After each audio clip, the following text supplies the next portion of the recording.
And so if you can hear us, that what your real work is to understand that the stream is flowing, and we're going to do our best sales job ever to help you understand that it is flowing and that it is flowing on your behalf. The stream is flowing, and if you will stop trying so hard to go in opposition to the stream, if you'll just relax, off you'll go. So why would you not just relax and go with the stream? It sounds silly when you think about it in terms of what we've been describing here, doesn't it? And yet, often you find yourself, Esther laughs sometimes.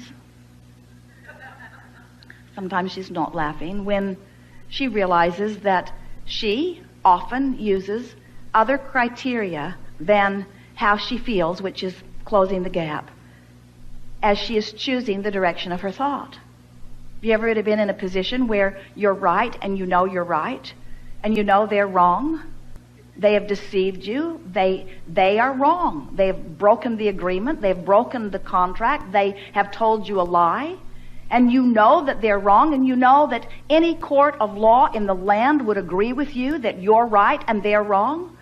But in your determination to push against them, you've still got your canoe pointed in the wrong direction, and you're still paddling against the current, and you're still not letting yourself move toward that which your confrontation with them has caused you to become. In other words, do you know that every rascal that you interact with causes you to contribute mightily to your vibrational escrow? Do you know that your vibrational escrow is full of good stuff because of all of those terrible people that you have interacted with?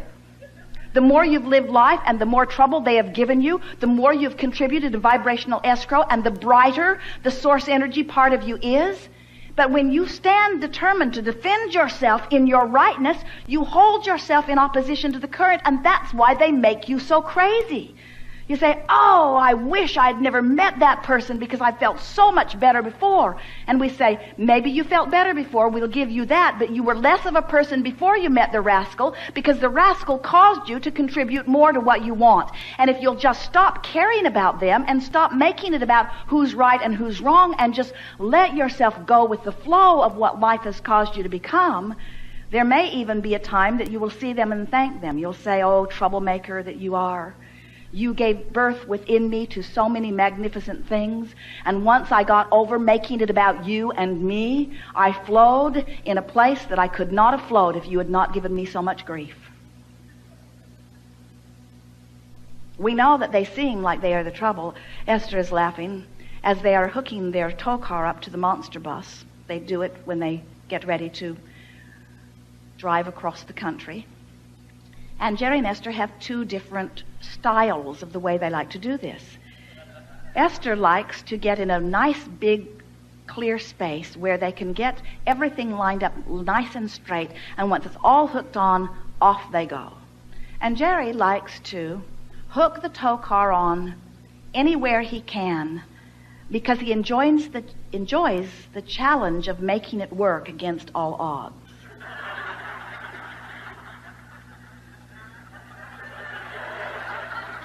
We're exaggerating not at all.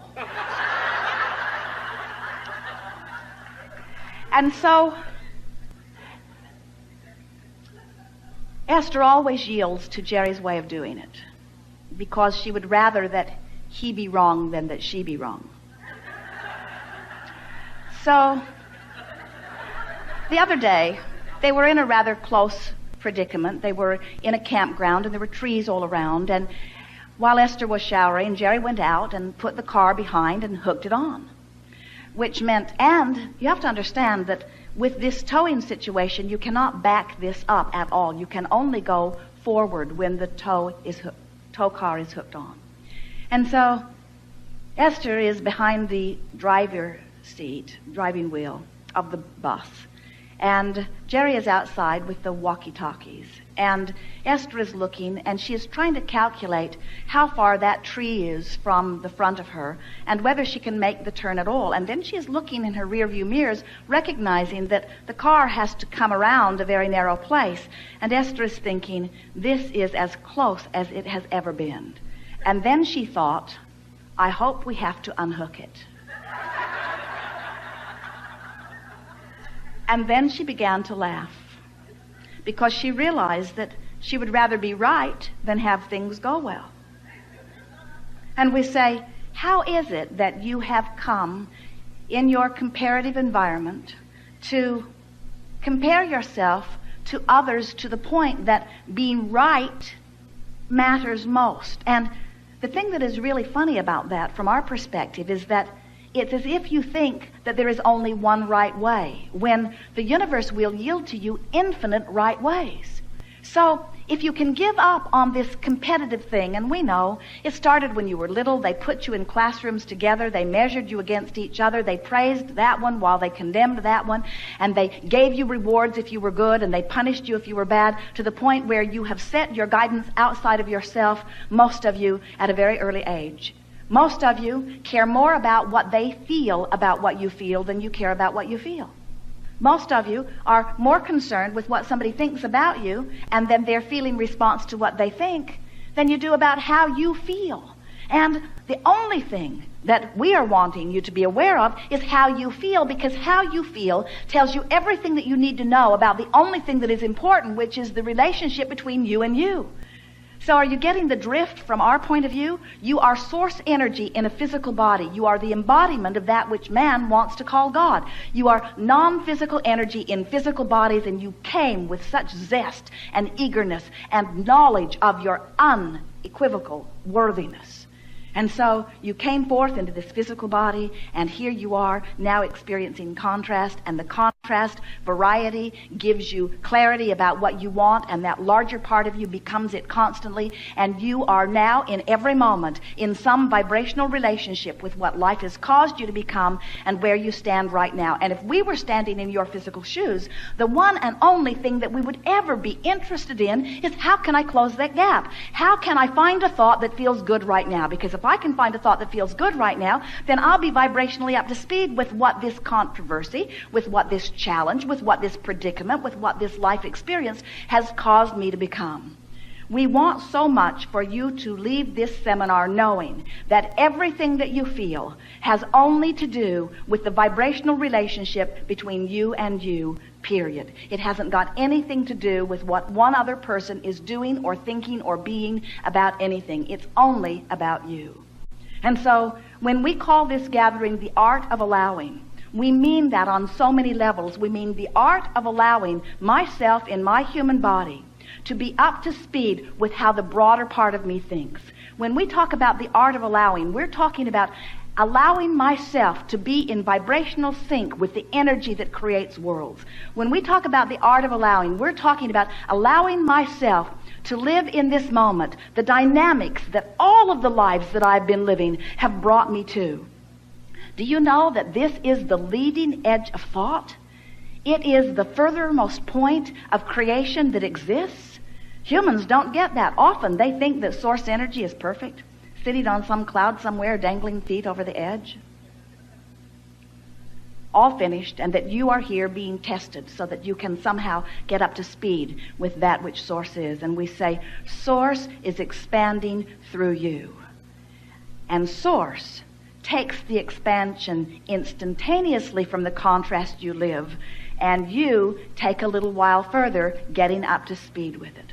So why would I do that? Why in the world, Abraham, would I, if I am source energy, if I'm pure positive energy, if I'm tuned in, tapped in, turned on, if I'm feeling that damn good, why would I come forth into a physical body and expose myself to all of this contrast? Tell me again, why would I do that?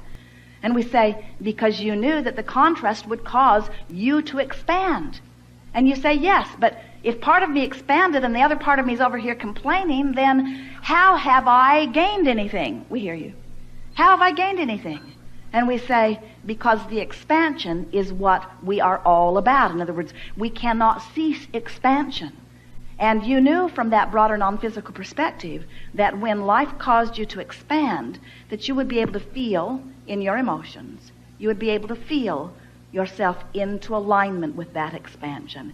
And you never for a moment questioned. You, not one of you said, but what if I get down there and the contrast is so great that while I'm sifting through it and deciding what I want, I get stuck over there in the vibration and I don't let myself go that. Not one of you worried about that, because you knew that the stream was powerful and that it would be almost impossible for you to not to large degree go with the stream. And we've got to say to you, no matter how you're living in this physical world experience, that still is the way we see it. The stream is so powerful, it insists that you go with it. You have to work very hard not to, and when you do, that stream will beat you up pretty good. So next time you feel negative emotion, stop and say to yourself, clearly, my life has caused me to become something that right now I'm not letting myself become. This ornery streak that I've been on, or this depression, or this anger, this whatever this negative emotion is my indicator that I'm holding on to some criteria and using it as my excuse to push against the current. And we say, friends, you can't win. You can't win against that current. It is the inevitable thing. When you croak, it's going to take you right into bliss. Why hold out until then? Why not just let loose and let the stream carry you into all of the things that you have been asking for? If you're a surfer and you're paddling out, you're watching for that wave, that current. And your favorite thing is to get right on the crest of that wave and ride that. And when you do it a time or 2 or 3 or 10 or 20 or 40 or 50, you feel it as such the predominant thing that you're reaching for that you don't even mind the time that you're paddling to get into the current. And what we're wanting you to understand is that you can reach this place where life can cause you to ask for something beyond where you are, but in your knowledge of the law of attraction, and in your knowledge of this current, and in your knowledge of your worthiness, and in your ability to apply the techniques that cause you to relax and go with the current, you can reach the place where life will cause you to ask and you'll relax right into what you've asked for, and life will cause you to ask and you'll relax right into what you've asked for. And those watching you will say, how is it that you live so well? How is it that it seems that you barely get an idea of something that you prefer, and circumstances and events arise in order to accommodate you? And you might explain to them, well, I finally came back round to remembering who I am. I remember that I was source energy before I got here, and that I am good.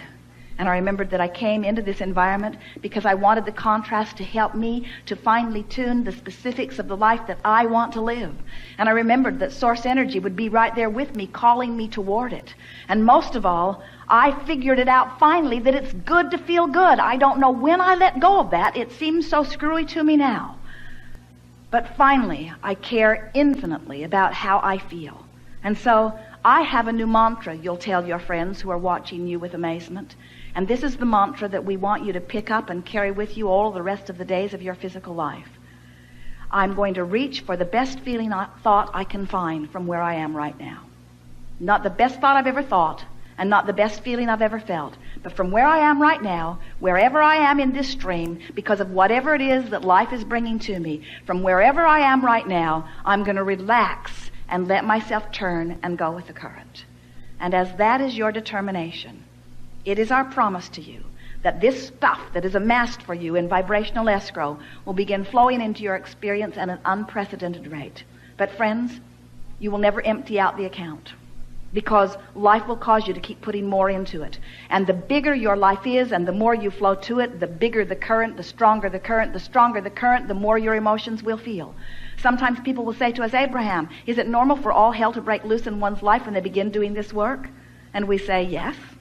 And the reason is because as you begin thinking more about what you want, as you begin being more deliberate in your thought, you begin to let the current go faster and faster and faster and faster. And a car that's going 100 miles an hour, when you hit a tree, it's a bigger problem than a car that's going 5 miles an hour.